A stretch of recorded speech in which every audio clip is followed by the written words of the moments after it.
Hello everyone, we bring to you yet another edition of the Magic Mirror, our monthly magazine. And here, in the month of May, we mark the International Women's Health Day on the 28th of May.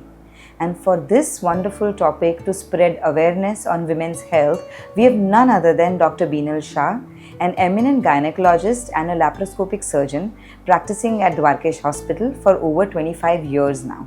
Thank you, Dr. Beenal, for making time for us today. Pleasure. So I'm just curious, Dr. Beenal, that this modern lifestyle, what is it doing to women's health? Right. Modern lifestyle, it has its own negative impact on females, especially the sedentary lifestyle, the unhealthy habits, poor sleeping habits. So all these are leading to a lot of hormonal imbalances, increase in obesity, reduction in overall physical activity, that is increasing the number of cases of PMOS and even cancers, what we are seeing nowadays, infertility, everything is on a rise. Wow, so that's really concerning. Yes. Absolutely. Delving deeper on this concern, I'm curious, what are the conversations that your patients, the women patients, still hesitate to have? Female they have their image as if they are perfect, and often when they have these issues, they are struggling with these metabolic problems or irregular periods or inability to lose weight, urinary problems, sexual health problems. Often they are not coming up with this conversation, and they are hesitating probably because of some fear, some embarrassment, and even a social stigma. Whether this is a word which is a taboo and whether they should come out with this. Right. So I feel that they should overcome this and come to the doctor or the healthcare provider in time, and that could help them in timely diagnosis and timely treatment. Absolutely. And Hiral, there were times in few years back, I must say, that we were struggling with contraceptive advice, and now we have more patients with fertility issues. So basically this, the work-life balance has tipped, and this has led to a lot of anxiety issues, sleep issues and burnout, especially in working ladies. And I would like to say that mental health is actually more important than physical health. So they have to find time to de-stress and to reduce this burnout and have a better work-life balance.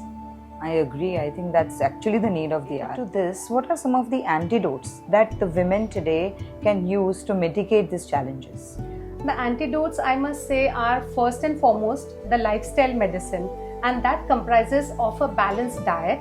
So that has to be as per your requirement. There has to be a perfect proportion of the proteins, the nutrients, and definitely the reduction in the carbs. Second, very, very important thing is adequate sleep, in which it involves a ritual where you can unwind yourself and actually give your body time to rejuvenate. Absolutely. Because we have to surrender ourselves to sleep because of the over anxious lifestyle which we are following nowadays, always on the run. Correct. Third, very, very important thing of the lifestyle medicine is the adequate amount of exercise, because all of us are into a sedentary kind of lifestyle where the number of steps are much less. We are not getting adequate muscular strengthening exercises, and that is leading to a lot of sarcopenia and osteoporosis.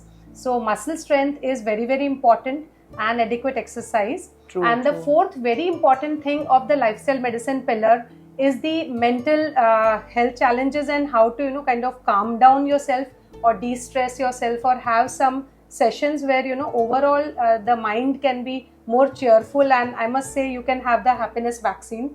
So those are the four things I would recommend in a lifestyle medicine. And second very important antidote, as a doctor I would advise to everybody who's listening this, is the regular health checkups, which includes the regular measurements, the weight. You'll be surprised how we keep on putting weight and we don't even notice it.